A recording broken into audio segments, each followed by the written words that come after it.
December জানুয়ারিতেই কেন নির্বাচনের জন্য চাপ দিচ্ছে দলগুলো? নির্বাচন কবে হবে এই প্রশ্ন অনিশ্চয়তা এখনও কাটেনি। ডিসেম্বরের মধ্যে নির্বাচন চাইছে বিএনপি সহ বিভিন্ন দল।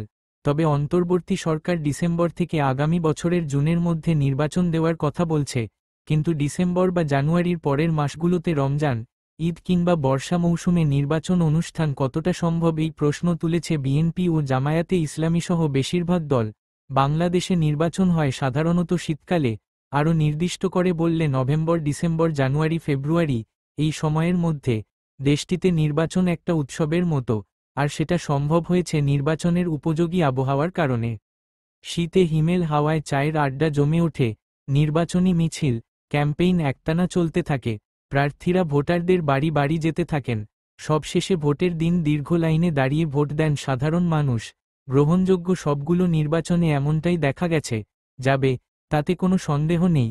কিন্তু গরমকালে নির্বাচনের প্রশ্ন কেন আসছে? এই প্রশ্ন আসছে কারণ প্রধান উপদেষ্টার সঙ্গে গত বুধবার বিএনপির বৈঠকে প্রধান উপদেষ্টা অধ্যাপক মুহাম্মদ ইউনূস আবারও বিএনপিকে জানিয়েছেন, নির্বাচন হবে আগামী ডিসেম্বর থেকে জুন এই সময়ের মধ্যে। সুতরাং এটা স্পষ্ট, নির্বাচন যদি ডিসেম্বর কিংবা জানুয়ারি ফেব্রুয়ারির শুরুতে না হয় তাহলে সেটা তীব্র গরমে অনুষ্ঠিত হবে। আইন উপদেষ্টা অবশ্য জানিয়েছেন, নির্বাচন পেছানোর বা বিলম্ব করার কোনো ইচ্ছা নেই সরকারের। বিএনপি বলেছে যে, সংস্কারের ঐক্য যদি হয়ে যায় তাহলে এত দেরি করার মানে কি? আমরা সেখানে বুঝিয়েছি যে, জুলাই সনদ প্রণীত হয়ে গেলেও প্রয়োজনীয় আইনগত ও নীতিগত ব্যবস্থা গ্রহণ করতে মাঝে মাঝে সময় লাগে। যেমন ডিজিটাল সুরক্ষা আইন, এটা আমাদের 23 বার সংশোধন করতে হয়েছে, বেশ কয়েক মাস সময় লেগেছে। তিনি বলেন, আমরা বলেছি যে নির্বাচন কোনোভাবেই জুনের পরে যাবে না।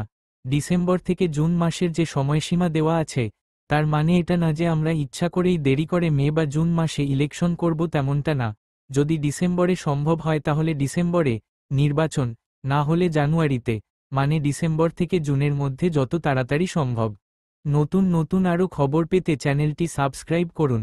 BD content media.